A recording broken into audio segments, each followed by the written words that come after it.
But to stay focused, I think it's again trying to ask yourself what is going to challenge me to continue learning, to continue contributing, and where can I have impact?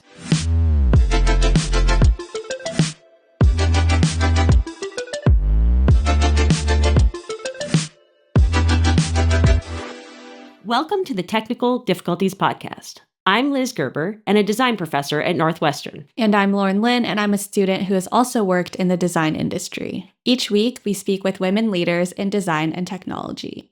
Welcome back to the Technical Difficulties Podcast, where we celebrate the careers of amazing female designers and technologists. We are so excited to welcome Mariana Amatullo.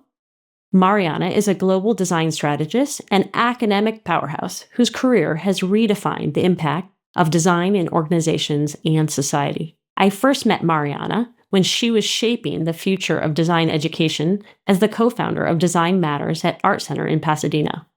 She then became vice provost at the New School in New York, and now she is the National Dean of Architecture, Art, and Design at Tecnológico de Monterrey in Mexico City. While doing all of this, she also served as the president of the Cumulus Association. She's been on the board of Aalto University, and she completed her PhD. Her journey to build a practice positioning design as a force for good in society is remarkable. This is a conversation you won't want to miss. We can't wait to hear from you, Mariana. Thank you so much for joining us today. Thank you so much for having me, Liz. It's a pleasure to be part of this incredible podcast. Oh, thank you. So we're going to start with a warm-up, which is, what is your favorite way to start your morning? Certainly, my favorite way of starting my morning is with a good cup of coffee, and that gets everything going. Do you start thinking about things with that cup of coffee? Is it the smell, the touch of the mug? I believe we're so multi-sensorial when we're thinking about design and in this field. But no, I think it's really the taste of the coffee and following that, it's reading the papers. I am very connected to my routine of reading the New York Times and the Financial Times every morning. And do you read physical paper? I used to read the physical paper when I was in New York. Now that I am in Mexico City, neither of those papers gets delivered, so I'm reading them on my iPad. Excellent. Okay. And does that change things? I have to say that the interaction design of both these papers, and especially the Times, is fantastic. So it brings a new level of appreciation for our fields, for sure. Excellent. Thank you. I still miss the ruffle of the paper because I too have transitioned to digital, and I liked kind of the dance that one had to do to fold the paper back and get to the section. That's the piece I miss. Flipping maybe an article here or there, right? The clip. Yes, do you still metaphorically clip articles? I do. I go back to some of them. Mm-hmm. Wonderful. One of my favorite parts about clipping articles was always what was on the other side. It was like the unintended content that got stored. That's right.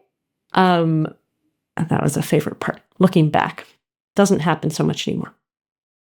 The next question we have for you is, what is your favorite creativity tool? Oh, interesting.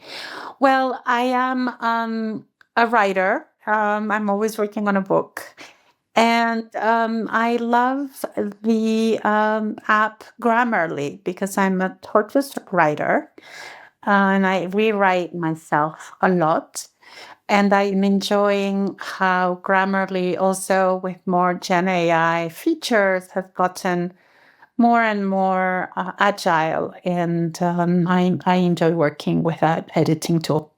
Great. And you are enjoying it because I've heard mixed reviews from writers. Some say they love the support and the collaboration that the tool provides, and others feel like their agency is being taken away. No, I think I continue to be very clear on my own agency, so I'm not intimidated by the tool. Okay. And it's all about, I think redefining what prompts you lead with, and being very clear on your voice, which at this point of the game, I think I am. So it's really helped accelerate and feed into my own sort of tortuous process of rewriting. So I love that idea. Is it's feeding your torturous process. So it's not necessarily making it less torturous. It's just it's Yeah. feeding It's the feeding inevitability. in a healthy way that, I love that. at the end of the day, I end up with a piece that I'm really happy with. And it would have been, I think, a more lonely effort before. So Yes, a lot. I'm hearing this a lot. Less lonely. Thank you for sharing those warm up questions. We'll now move on to your career, which has been just illustrious and keeps going. Nothing surprises. You're always doing something spectacular. And it's been such a joy to watch you over the years. So what I want to ask is, when did you get your start? Was there a moment when you said, "Oh, this is it. I am a designer," or did it only happen in retrospect? yeah, it's happened a bit more in retrospect. And I still, get surprised when I am sort of named or titled as a designer, because I feel much more I identify as a design strategist, or someone who has a design attitude, which is, of course, a concept I've developed and worked on in quite a bit in my own research. Can you elaborate on that? Yeah, I think I don't see myself as a designer because I'm not a maker, right? Okay. And I really identify and know so many lovely friends and colleagues who are designers. They might be product designers, communication designers. They're thinking through making. And I still think through words and analysis, and putting a lot of the design attitude ideas, that are really now very integrated in my mental model. And when did that happen? I think it's been an organic evolution over time. So I was trained first in a liberal arts education, with literature and linguistics in France, a very traditional Cartesian model of education. I encountered art history and museum studies while I was doing those studies in Paris, and I encountered this incredible school, L'École du Louvre, where I studied art history, then came to the US and did a master's in museum studies. And that was really the first chapter of my career. So very removed from design, but connected to the visual world, right? To aesthetics. I was really trained in connoisseurship and understanding how do you look at an artifact, an object? How do you are able to, show the time, the culture, etc. And that visual training, along with the curatorial training, which is a very strong training in or translation, how do you translate themes and ideas for a larger public, has really influenced my career and my work as a design educator and design strategist. And identifying with the field of design, I think, with full confidence, came later in my career, and probably once I completed a PhD later in life, where I could say I really spent a lot of time, not only around designers and makers at Art Center mostly, but also studying great designers and great design theory. Yeah. You mentioned design attitudes. I'm curious, can you explain that for our listeners? What do you mean when you say that? Yeah, so of course we are very familiar with design thinking as a methodology, right, for innovation, for good and for bad. Um, and design attitude is a concept in academia that is less popular, less well known. And it started really, it was coined by former professors of mine at Case Western Reserve University at the Weatherhead School of Management, where I studied.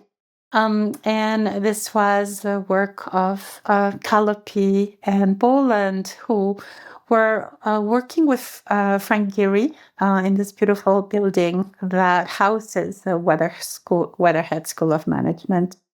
And in that process of working with that whole architecture team, they identified this idea that there were processes of iteration, of prototyping, of creativity that management scholars like themselves were really not paying attention to in their daily work, in curriculum. And very famously, they declared that, well, we manage a decision attitude. We're always looking at coming up with a very analytical frame of making choices.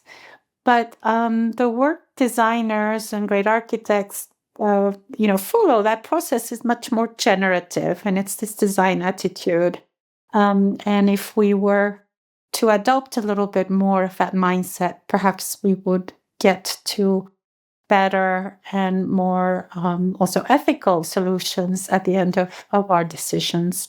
So that's where it was coined, and I had the great opportunity to not only study with them when I was doing my doctoral work, but develop with other colleagues at Weatherhead scales to really measure design attitude and say, this is really a concept that exists, and it's really a cognitive way of problem solving. And there's 5 dimensions of design attitude that we were able to identify and develop these scales and measure and prove that they have a predictive value, right? So that if you have folks in a team that have these mindsets, that they are going to be contributors to processes of innovation. So design attitude includes empathy, creativity, of course, things we attribute to our fields. But it also includes this idea of an engagement with aesthetics. So really working through the multisensorial is the 3rd dimension. The 4th is tolerance to ambiguity. We are very fluid in our opportunity to think about risk and as we prototype and iterate. And the last one is this idea of connecting multiple perspectives, right? This process of synthesis that we do always in design and that we take for granted, but one that doesn't come so easily in other disciplines. Thank you so much. As you're speaking, one, I'm always struck by how articulate you are. And second, I'm always so delighted by how generous you are to recognizing those who mentored you and the environments in which helped you grow. I just think that's a beautiful trait I've always admired about you. So thank you. Thank you for doing that again. Yeah, you do it very well. And I'm sure many people say the same about you as well and are so lucky to have worked and studied with you. So thank you. I'm wondering if you can now, I want to invite you to reflect on something surprising in your journey.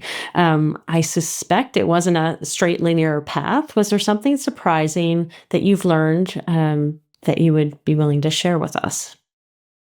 Yes, really the idea that it is not a linear path. I think out of many paths, I was introducing myself the other day in a big faculty meeting here at Tech Monterrey, and I was saying a lot of my trajectory has been really defined by a global perspective, right? A global POV and a multidisciplinary one. So I really traversed sort of disciplines from liberal arts to design theory and management education, because I really wanted to study with Dick Buchanan, and Dick was no longer at Carnegie Mellon. He was at Weatherhead School of Management, and that's how I ended it with a doctoral education in management. So surprising, I think, is really the realization that you can become pretty. Uh, you can go pretty deep in one area of expertise while embracing a multidisciplinary trajectory, and this is counterintuitive to a lot of what we know and what we celebrate in academia, which is staying in your lane, especially for your audience, Liz, here, who might be looking at a very academic pathway, right? The advice is to publish and to stay, to go I think deep. there's a lot of pressure to stay in the lane. Absolutely. No matter what, whether it's academia or industry, stay in the lane, keep doing, take the next step, go up the escalator, right? Yeah. So I think the surprise for me has been to feel pretty content with the opportunities I've had to continue growing, while definitely not being someone who neither in academic roles nor in sort of from a content perspective has been only in one area of inquiry. That said, there's still, I think, it's important to recognize how you do have to uh, grab, I think, into some sort of foundation that can comprehensively articulate what you're investing your time in. And for me, it's really been this topic of social innovation that's brought it together. How do you balance that? You're part of so many different disciplines. You have these consortium that bring together. You always have this. It's like the best groups ever because you don't just have one group, you have multiple groups represented, and you take great pride in sharing that so people are aware of that they're spending time with different people. Your LEAP symposium, I've admired those deeply in terms of being very careful about not just bringing designers together, not just bringing folks from one country together. You're so multifaceted in these. And so my question for you is, for somebody who has so many interests and so many connections, how do you stay focused, and how do you pick what that focus is for you? Can you reflect on your experience doing so? It's a good question. Part of it is a bit intuitive, right? Part of it also, as one grows older, is being clear on questions of hanging out with people you admire, you care for, that are wonderful people, right? I think I am very disciplined in that regard. I want to be around people that are wonderful human beings and are generous, and not necessarily boastful or arrogant, and so the human side of things matters. But to stay focused, I think it's again trying to ask yourself what is going to challenge me to continue learning, to continue contributing, and where can I have impact, right? This question of impact has always been very strongly a grounding concept for me. Where can I have impact? Mm-hmm. Well, so now you are a dean of a school, and your title suggests you will have impact. And I'd love to, and I believe you will. I'd love to hear how you think design education needs to evolve to meet the fast-paced, changing world in which we're leading. How are you thinking about the future and what needs to change? Yeah, so I think we're in a moment of accelerated change. We have that data. At Tech, we had an important AI. There's a very strong investment in generative AI and AI at a university level as tools to really help with processes, with learning, with pedagogy. being very aware of critical, right, the critical thinking and the ethical ramifications of what we're seeing. But one statistic that was striking me as I was in the symposium a couple of weeks ago was the pace of change, right, in technology. And this is something you probably will have many more references for, Liz, in your area. But I think we saw pace of change measured every 6 or 7 years, and now it's in months.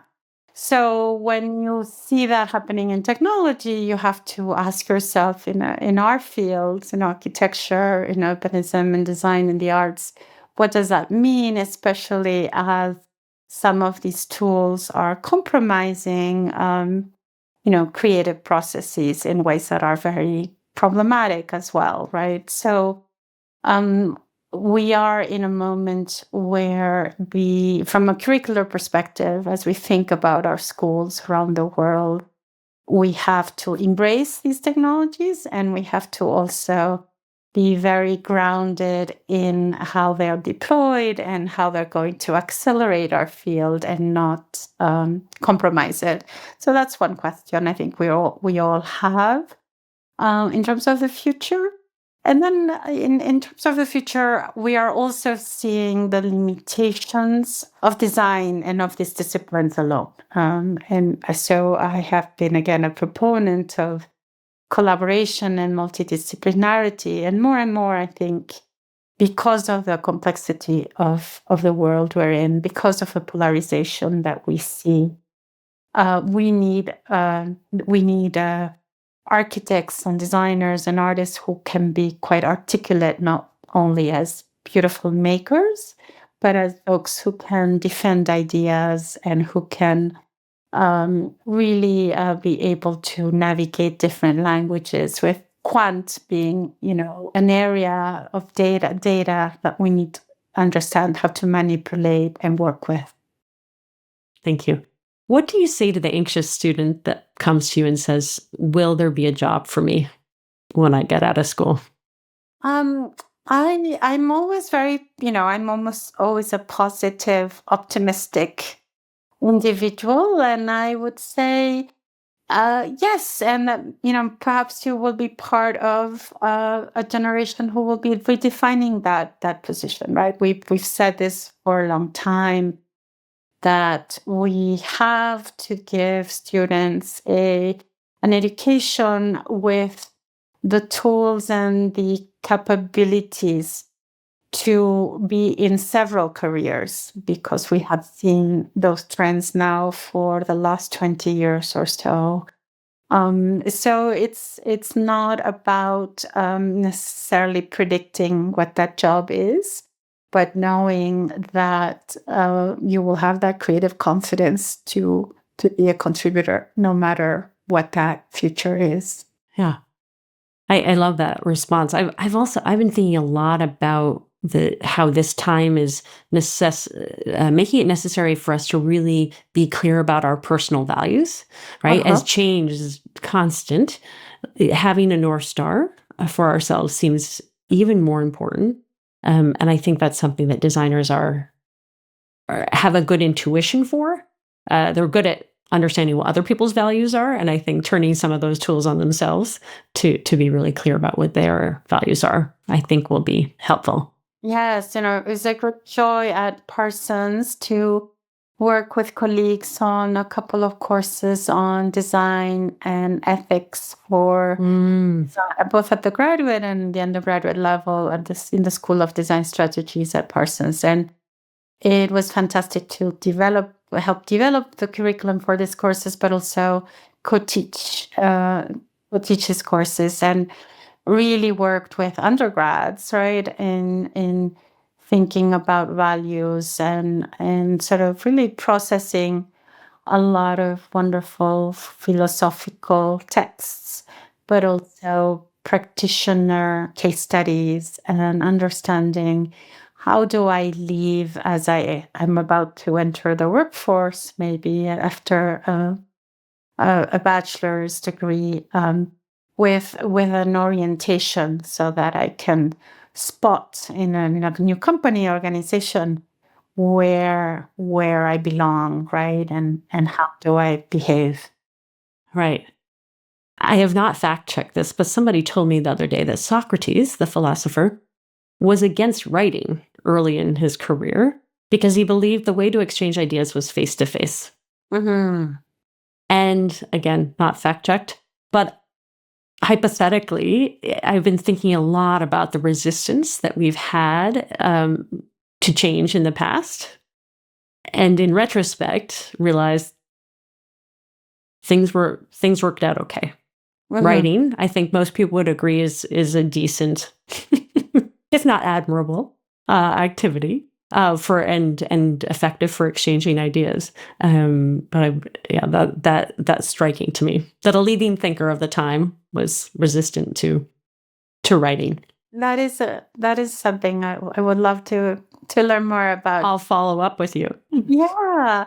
Writing, I find for myself, and I always say this to my students, allows you a clarity that you don't get to on the process of writing, sort of pushes you to clarify, and that's important. So you mentioned you are always working on a book. Another thing I admire about you. Are you willing to share what you're working on right now? Sure. Yes. So I have been working now, and I have this incredible research team, all alumni from Parsons, international team of editorial research team that has been supporting this work for a book whose working title is Inflection Point.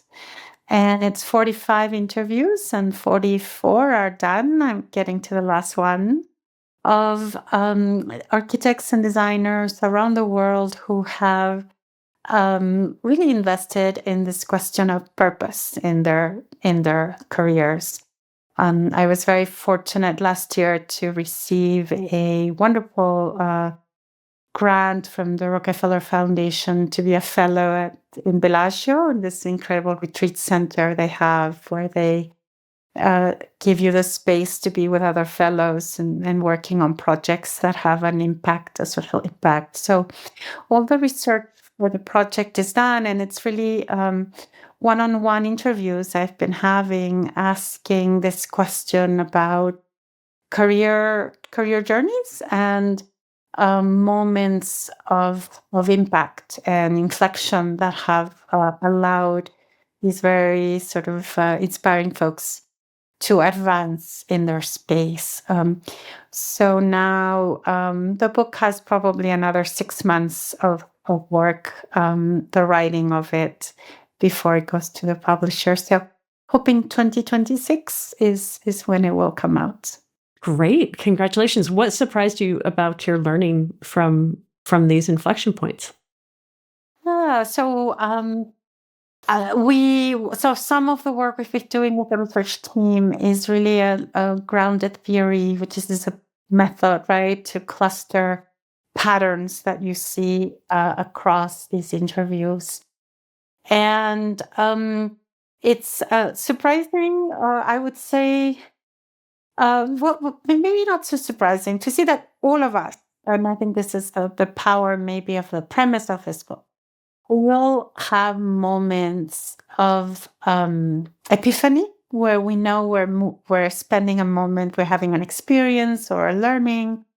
It might be professional or personal that are an epiphany, and sometimes they're not. Sometimes they come after the fact. And it's been surprising to see how much of that also connects with not only the professional, but and the professional design training or disciplinary training, but it also connects to a human sort of personal view of the world and experiences, and how those things can come together quite beautifully. Is it's not necessarily surprising, but I think important, an important message of this book. Huh. Can you design for those moments, do you think? I believe that you can, with time, get better at being intuitive and hearing. So sometimes those inner voices and having the confidence to paying attention to them and maybe designing for that. And I think that comes with sort of failure and testing and living and right embracing life. Yes, so that's sort of wisdom that we earn in the hard knocks of the street, I would say. Yes. Thank you. My next question is about your future. What do you still want to learn and do? Hmm. And I imagine this is a long list for you, so pick one. Well, I'm a very, very curious individual. Curiosity has been an incredible sort of aspect of who I am, and that connects to being open to this lifelong learning sort of approach. Um, and I think yeah, it's hard for me to pick one area. And now I would say, because of the decision I've made of coming to Mexico, being at tech, and really joining an incredible community here of colleagues who are pushing the field from Latin America. I have a lot to learn by being immersed now from in Mexico, but continuing to work globally, to see how I can be an effective catalyst for a lot of work I have been part of in other ways, but from the global north, which is this idea of decolonizing design, lifting the wisdom of a lot of our indigenous practices, and interrogating what does it mean, right, to be in a country like Mexico and in an area like Latin America, really pushing the boundaries of our fields. So that's what's in the horizon for me, and certainly for the next couple of years.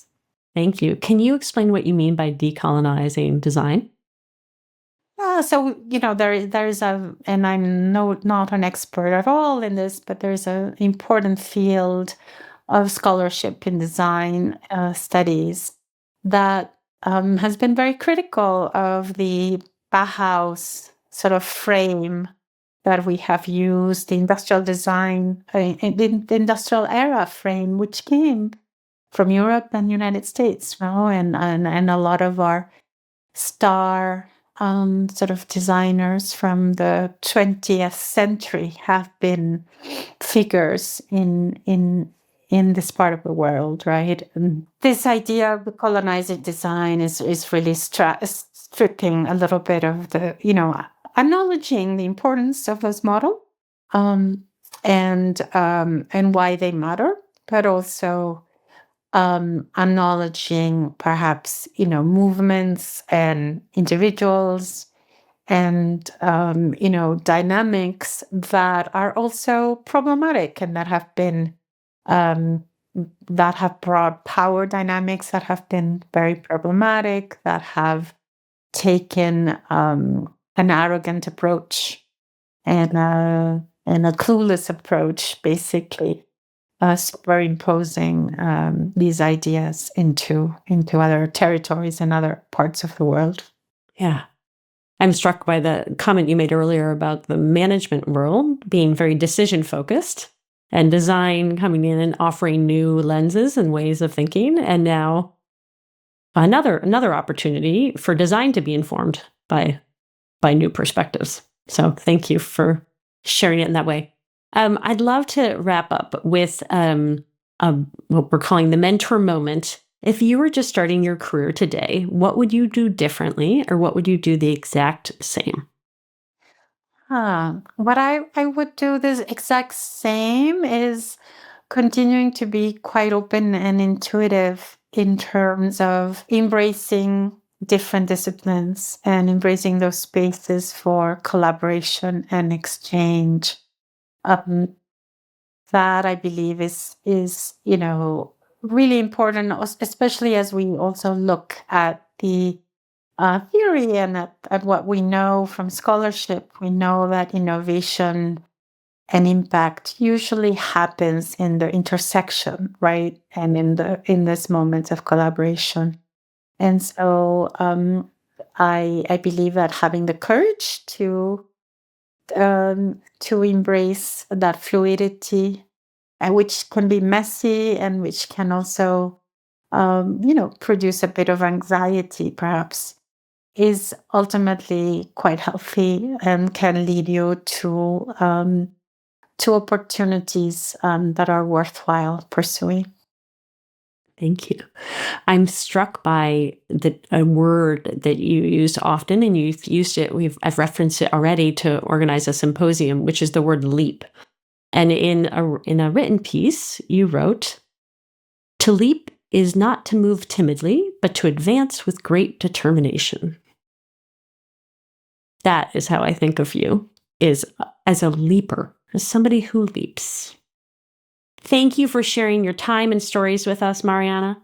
Thank you for listening to the Technical Difficulties podcast, produced by the Center for Human-Computer Interaction and Design and the McCormick School of Engineering at Northwestern University. That was Mariana Amatullo, and you can find out more about her in the show notes. You can learn more about the show by going to technicaldifficultiespodcast.com. Drop us a note at technicaldifficultiesteam@gmail.com or leave us a review on your favorite podcast app.